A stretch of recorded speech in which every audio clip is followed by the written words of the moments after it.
Hello learners, आज हम बात करेंगे रोमन ज्योग्राफर टॉलमी के बारे में। टॉलमी जो थे वो एराटोस्थेनियस हिप्पार्कस और हेरोडोटस के अनुगामी थे। ये बहुत ही फेमस थे मानचित्र कला के लिए। इनको मानचित्र कला का पिता भी कहा जाता है ऐसे अनौपचारिक तौर पे, लेकिन कभी-कभी पूछ लिया जाता है। इनकी सबसे फेमस बुक जो थी टॉलमी की वो थी अल्माजेस्ट। अल्माजेस्ट को सिंटैक्स भी कहा जाता है, द सिंटैक्स। और इनकी जो अदर बुक्स थी वो थी geography and guide of geography.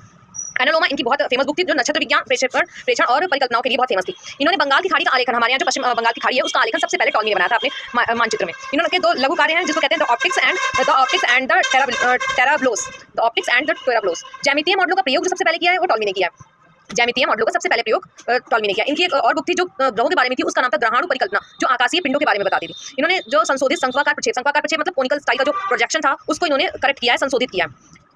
इनकी सबसे टॉलमी की जो बुक एल्माजेस्ट थी जो कि सबसे फेमस बुक थी, ये कॉपरनिकस की एक थ्योरी थी जिसको कहते हैं हेलियोसेंट्रिक थ्योरी, 1543 की थ्योरी थी और इसको बुक में दिया था दी रेवोल्यूशन बस। तो इस बुक के आधार पर इन्होंने अपनी बुक एल्माजेस्ट को लिखा है। बाय लर्नर्स, अगर आपको रोमन ज्योग्राफर इससे पहले ग्रीक ज्योग्राफर पढ़ा चुके हो, आप मेरे प्लेलिस्ट में जा सकते हैं और पूरे अच्छे से डिटेल में पढ़ सकते हैं, जो कि शॉर्ट्स में और सिर्फ पॉइंटेड दिया हुआ है। बाय, जो रिवीजन पॉइंट ऑफ व्यू से बहुत जरूरी है। अगर आपको मेरी वीडियो पसंद आ रही है तो प्लीज लाइक करें, शेयर करें, सब्सक्राइब करें और सब्सक्राइब जरूर कर लें, क्योंकि अभी एग्जाम्स आने वाले हैं जून 2025 के, जिसमें मैं वो टॉपिक डालूंगी मिस कॉलोनीज होंगे जो कहीं पर भी आपको ना मिले जल्दी। और दूसरी बात, आप लोग कमेंट करिए कि मुझे ये टॉपिक पढ़ना है तो मैं वो टॉपिक लेके आऊंगी आपके लिए। ठीक है, बाय।